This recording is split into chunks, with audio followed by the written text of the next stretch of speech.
โอเคเนาะทุกคนเนาะมื้อนี้ไอ้ก็จะมาสอนวิธีการสมัครระบบโดเนทต่างๆเนาะใครที่อยากจะใช้ระบบโดเนทนี้สามารถสมัครได้ตามอ้ายเลยเนาะเข้ามาระบบโดเนทนั้นจะ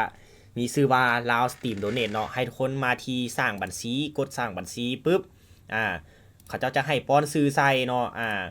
เขาเจ้าจะให้ป้อนชื่อใส่ป้อนเบอร์โทรรหัสผ่านเนาะทุกคนเนาะหลังจากที่เฮาสมัครบัญชีแล้วเนาะก็จะเด้งมาสู่หน้านี่เนาะทุกคนเนาะก็จะมี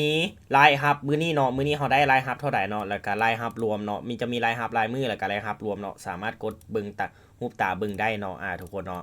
ประมาณนี้เนาะอันนี้จะเป็นกราฟรายรับเนาะว่าแต่ละมื้อเฮาได้เงินโดเนทเท่าใดเนาะต่อมากดเบิ่งนี่เนาะทุกคนเนาะกดเบิ่งซ้ายเนาะแล้วก็จะมีเมนูต่างๆเนาะอันนี้จะเป็นชื่อผู้ใช้เนาะต่อมาจะเป็นบัญชีผู้ใช้เนาะบัญชีผู้ใช้นั่นนี่จะเป็นบัญชีของผู้ใช้เนาะทุกคนเนาะประมาณนี้เนาะสามารถกดแก้ไขโปรไฟล์ได้ทุกคนเด้อนี่จะเป็นบัญชีรับเงินเนาะสถานะยังบ่ได้ยืนยันกรุณาส่ง KYC ก่อน KYC ก็คือ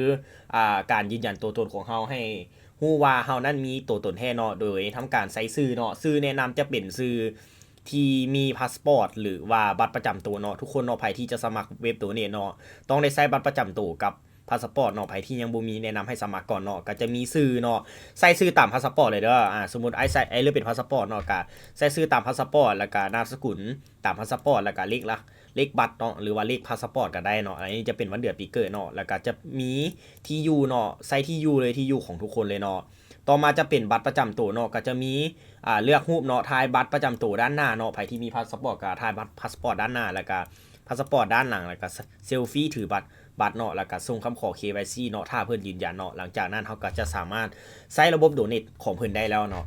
ต่อมาจะเป็นหน้ารับเงินเนาะหน้ารับเงินนี่จะเป็นหน้าที่เราจะต้องเอาบัญชีธนาคารผูกใส่เนาะแต่ว่าตัวนี้จะต้องยืนยัน KYC ก่อนตัวที่ไอ้บอกไปเมื่อกี้เนาะต่อมาจะเป็นประวัติถอนเงินเนาะก็คือกันเนาะจะต้องยืนยัน KYC ก่อนเนาะแต่ว่าไอจะพามาเบิ่งระบบโดเนทต่างๆก่อนเนาะอันนี้จะเป็นวิดเจ็ตโดเนทเนาะวิดเจ็ตโดเนทนั่นก็จะมีข้อความแจ้งเตือนเนาะเขาสามารถใส่ข้อความแจ้งเตือนได้เนาะ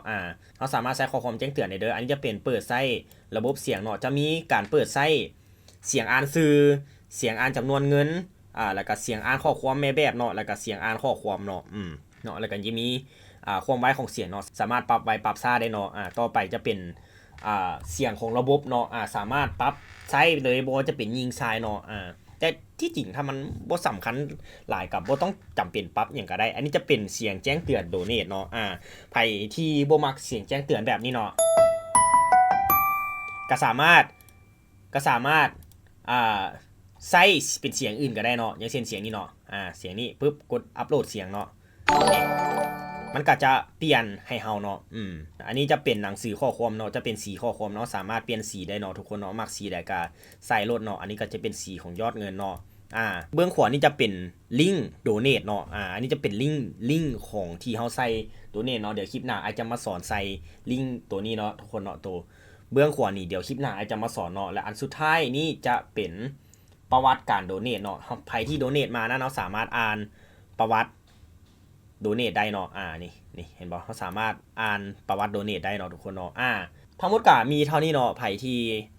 มีคำถามอย่างก็สามารถถามได้อยู่ที่คอมเมนต์ใต้คำอธิบายของวิดีโอได้เลยทุกคนเด้อ